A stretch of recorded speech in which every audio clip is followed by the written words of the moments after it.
Fala galera, tudo bem com vocês? Hoje eu tô aqui pra fazer o pós-jogo, então Vitória 1, Corinthians 2. É isso mesmo. O Corinthians, com esse resultado, conquista sua quarta vitória seguida no Campeonato Brasileiro. Resultado esse que faz o Corinthians se distanciar ainda mais da zona de rebaixamento, faz o clube, nesse momento, estar na 10ª colocação do Campeonato Brasileiro com 41 pontos. Eu digo por enquanto porque o Galo ainda vai jogar na quarta-feira contra o Flamengo, mas até lá vamos ver, né? E com esse resultado, de repente, se um G6 virar, se o G6 no caso virar um G6, um G7 ou até um G9, faz o Corinthians, quem sabe, sonhar com talvez uma pré-Libertadores, né? Quem sabe, né? Eu, particularmente falando, ainda prefiro manter os pés no chão, tá? Nesse momento, em relação à briga contra o rebaixamento, eu, particularmente falando, estou um pouco mais tranquilo, um pouco mais confortável, né? Estou um pouco mais seguro em relação ali a... Desculpa. Em relação a conquistar uma vaga, pelo menos na Sul-Americana. Ok, podemos conseguir, né? Em relação à briga por pré-Libertadores, caso o G6 vire G7, um G8 ou até um G9, sonhar não custa, mas eu prefiro manter os pés no chão, né? Eu, particularmente, prefiro manter os pés no chão. Vamos ver, né? Vamos ver. E comentário feito sobre a situação do Corinthians no campeonato. Agora, falar um pouco sobre o jogo, né? Primeiro tempo, então. O Corinthians ali não começou bem. Aliás, não fez bom primeiro tempo, ao meu ver. Mais ou menos ali aos 8 minutos do primeiro tempo, Hugo Souza. Cara, eu tenho que falar sobre isso aqui, velho. O Hugo Souza tem sido, sem sombra de dúvidas, um dos principais jogadores do Corinthians nesse ano de 2024, desde que chegou. Só que no jogo de ontem, uma infelicidade. Ele foi, se eu não me engano, tentar sair jogando, né? Acabou das duas, uma. Ou ele chutou o próprio pé, ou chutou o campo, né? A bola escapuliu do pé dele, se ofereceu para o Alejandro. O Alejandro só empurrou a bola pro gol, né? Uma falha grotesca, uma falha bizarra do Hugo Souza, né? Mas aconteceu, né? Infelizmente aconteceu, já não tem mais volta, né? Não tem mais volta.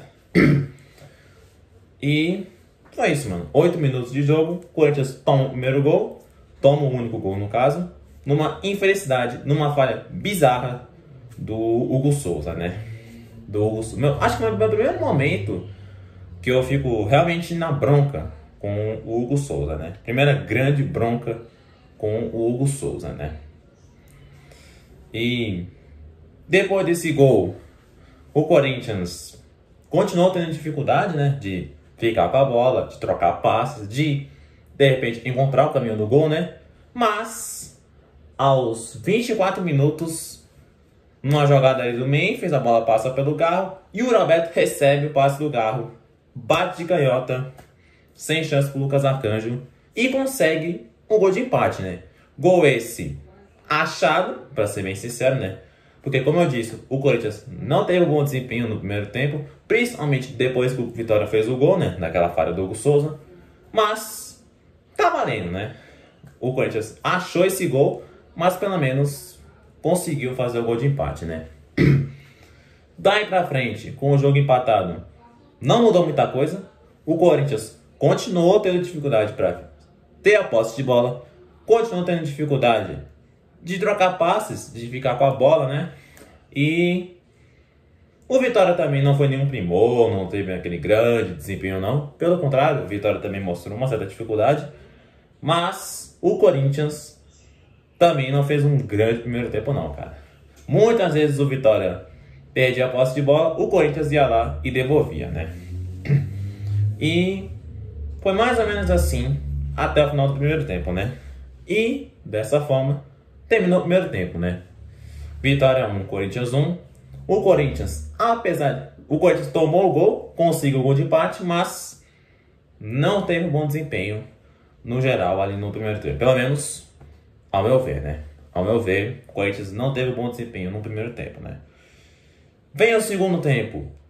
Permanece a mesma coisa. Corinthians tendo dificuldade de ficar com a bola. Tendo dificuldade para trocar passes ali para chegar no campo de ataque. O Vitória também, até pelas suas limitações em relação ao time, também não fez muita coisa, né? Também teve dificuldade. Só que aquela coisa, né? O mesmo que aconteceu no primeiro tempo, também aconteceu no segundo. O Vitória perdia a posse de bola, mas o Corinthians ia lá e devolvia a bola pro Vitória, né? O Corinthians era sempre assim. Vitória perdia a bola, Corinthians devolvia. Vitória perdia a bola, Corinthians devolvia. Vitória perdia a bola, Corinthians devolvia. Era basicamente isso, né? Basicamente isso durante todo o segundo tempo, né?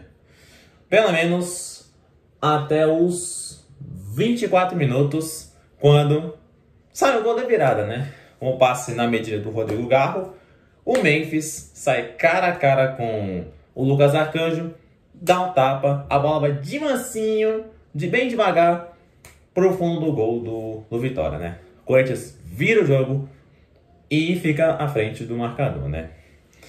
A partir daí, o Corinthians continuou quase a mesma coisa, de forma menos evidente, né? O Corinthians, mais ou menos, né? O Corinthians tinha esses momentos de perder a posse, quando o Vitória perdia a bola, o Corinthians ia lá e devolvia, mas aos poucos isso foi diminuindo, sabe? O Corinthians foi trocando um passe aqui, um passe ali, sem grande objetividade, sem criar oportunidades, grandes oportunidades, uma grande quantidade de oportunidades de gol, mas era o Corinthians ali que tocava para um lado, toca para o outro, toca para o lado, toca para o outro. Algo que mal conseguia fazer até conseguir o gol da virada. De repente, o Corinthians ficou, toca ali, toca aqui, toca ali, toca aqui. E foi mais ou menos assim até o final do jogo, né? E dessa forma o jogo termina, né? Vitória 1, Corinthians 2, né? Corinthians, como eu disse lá no início, conquistou sua quarta vitória seguida. Vem de uma sequência bastante positiva. Ganha um pouco de oxigênio. Ganha um pouco mais de sossego em relação à luta contra o rebaixamento. Eu digo entre aspas, porque se tratando de Corinthians, nunca se sabe. Mas nesse momento a situação é confortável. Nesse momento é confortável. E o Corinthians agora fica ali no meio de tabela, né? E vendo o que acontece daqui pra frente, né? E era isso mesmo que eu queria falar um pouco sobre o jogo, sobre o contexto que a gente se encontra. Agora vou dar as notas para os jogadores, né? Vamos lá então. Começando então. Hugo Souza, nota 5,5. O Hugo que, repito, falhou de forma grotesca, de forma bizarra no gol do Vitória, mas logo no segundo tempo, numa oportunidade de Gustavo Mosquito, o Hugo Souza faz uma grande defesa. Que também foi um pouco de gol perdido do Mosquito, mas também foi uma grande defesa do Hugo Souza, né? Também foi mérito do Hugo Souza, né? Eu diria que foi um pouco dos dois. Demérito do Mosquito e mérito do Hugo Souza, né? E basicamente foi isso, né, cara? O Hugo Souza, mesmo depois daquela falha grotesca, em nenhum momento se deixou abalar por conta da falha, né? E nota 5,5 para Hugo Souza. Fagner, nota 6. Até que não comprometeu muito o Fagner. Pelo contrário, acho que ele até foi razoavelmente legal, né? Na média, desempenho na média. Na média do Fagner. Félix Torres, nota 6. Também teve um desempenho ali na média. Gustavo Henrique, nota 7,5. Gostei muito do Gustavo Henrique, né? Do sistema defensivo foi melhor. Matheus Bidu, nota 7. Também gostei do Matheus Bidu, né? Ranieri, nota 5,5. Desempenho razoável do Ranieri. José Martínez, nota 5. Bem mais ou menos o Martínez, né, cara? Bem mais ou menos. No primeiro tempo, ali até que foi razoavelmente ok, mas no segundo tempo deu uma caída, né? Nota 5 para Martínez. André Carrillo, nota 6,5.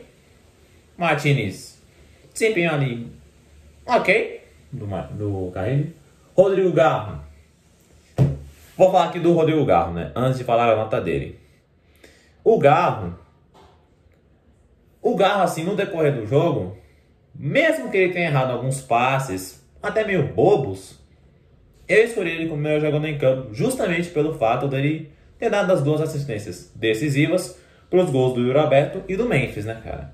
Porque, tipo assim, o Garro, mesmo errando bastante, mesmo errando muitos passes, ele era aquele cara que não se omitia, não se escondia, né? Ele era aquele cara que ia buscar jogo e tentava. Ele errava tentando. Ele é aquele jogador que cometeu seus erros, mas sempre tentando, até finalmente ser decisivo, né? Pro primeiro gol do Yuri e o passe açucarado pro gol do Memphis, né? Ele tentou, errando, bastante, mas tentou, até conseguir, né? E, enfim, pelas 2 assistências para os gols do Yuri e do Memphis, eu escolhi o Rodrigo Garro como melhor jogador em campo, mesmo com esses cometendo alguns erros de passes, até bobos. Nota 8 para Rodrigo Garro, né? Memphis Depay, nota 7,5 pelo gol, né, cara? O desempenho dele até que foi bom, mas o gol também teve seu peso, né? E o Yuri Alberto, nota 7,5 pelo gol e pelo bom desempenho que ele teve no decorrer do jogo, né? Jogadores que vieram do banco agora. Brandon Bidon, nota 6. Desempenho ok do Bidon. Igor Coronado, nota 6,5. Entrou razoavelmente até que bem, né? No jogo, né? Eu até poderia ter dado uma nota maior, mas ok. Thales Magno, nota 6,5. Desculpa, 6,5 não. 5,5. Eu li juntamente com a nota do Coronado, mas na verdade a nota certa do Thales Magno é 5,5. Desculpa. Alex Santana, nota 5. Não vi grande coisa ali no Alex Santana, mas também não comprometeu. E Romero, para mim, pior jogador em campo, nota 4. Não vi muita coisa no Romero, né? E é isso, galera. Espero que vocês tenham gostado desse vídeo. Se gostou, deixe seu like, se inscreva aqui no canal, ative o sininho de notificação para não perder nenhum vídeo. Compartilhe o vídeo e o conteúdo para a galera, para dar aquela moral pro canal. E forte abraço, fique com Deus, tamo junto, é nóis.